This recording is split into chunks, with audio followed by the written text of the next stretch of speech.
नमस्कार दोस्तों, स्वागत है स्मार्ट एमसीक्यू हब में। आज जानिए जीवों का वर्गीकरण आसान शब्दों में। चलो शुरू करते हैं। उद्धरण चिन्ह। चैप्टर 1, जीव जगत की विविधता, डाइवर्सिटी इन लिविंग ऑर्गेनिजम्स। प्रश्न 1, जीवों को वर्गीकृत करने की आवश्यकता क्यों होती है?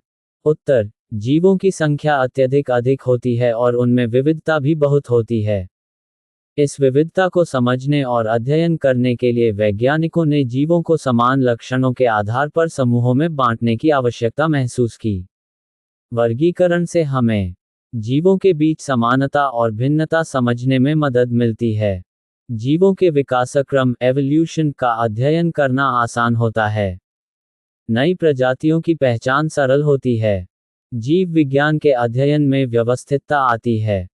प्रश्न 2, जीवों के वर्गीकरण के विभिन्न आधार क्या हैं? उत्तर, जीवों के वर्गीकरण के मुख्य आधार निम्नलिखित हैं। शरीर की बनावट, स्ट्रक्चरल ऑर्गेनाइजेशन। कोशिकाओं की संख्या, एक कोशिकीय या बहुकोशिकीय।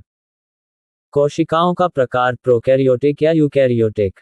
भोजन प्राप्त करने का तरीका, स्वपोषी या परपोषी।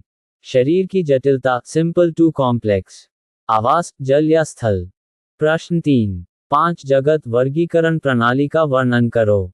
उत्तर, सन 1969 में R.H. विटेकर ने जीवों को 5 जगतों में बांटा। मोनेरा एक कोशिकीय, प्रोकैरियोटिक जीव जैसे बैक्टीरिया। प्रोटिस्टा एक कोशिकीय, यूकैरियोटिक जीव जैसे अमीबा, पैरामीशियम। फंगी परपोषी यूकैरियोटिक जीव जैसे यीस्ट, मशरूम। प्लांट एक स्वपोषी, बहुकोशिकीय यूकैरियोटिक जीव जैसे पौधे। एनिमेलिया परपोषी, बहुकोशिकीय जीव जैसे मनुष्य, जानवर। प्रश्न 4, पौधों का वर्गीकरण किन आधारों पर किया गया है? उत्तर, पौधों को मुख्यतः इन आधारों पर वर्गीकृत किया गया है। शरीर में ऊतक टिश्यू की उपस्थिति या अनुपस्थिति।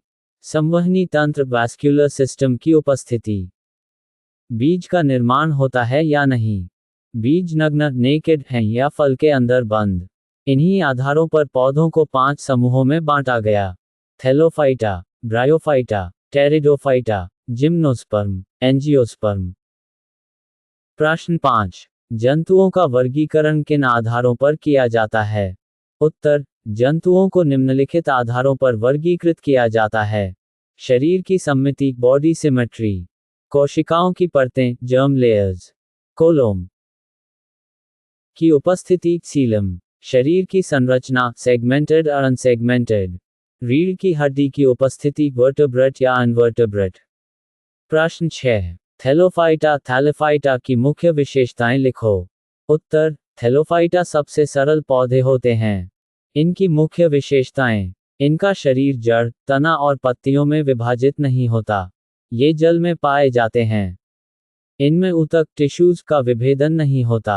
अधिकांश थैलोफाइटा स्वपोषी ऑटोट्रोफक होते हैं। उदाहरण, स्पाइरोगायरा, क्लोरेला।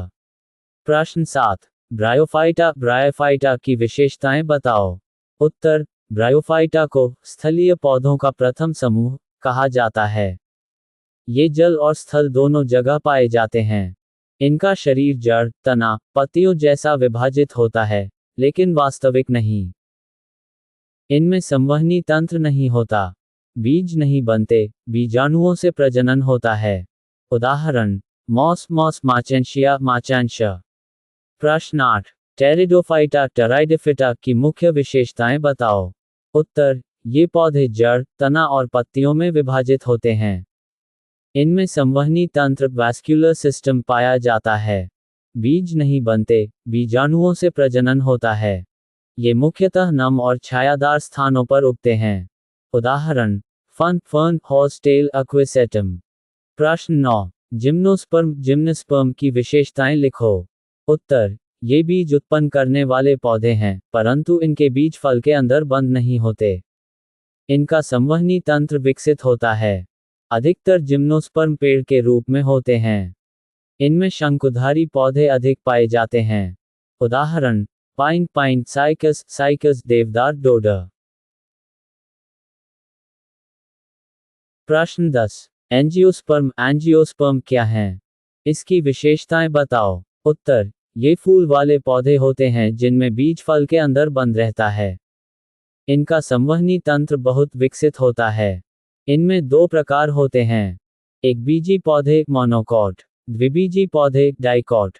उदाहरण, गेहूं, सरसों, आम, गुलाब।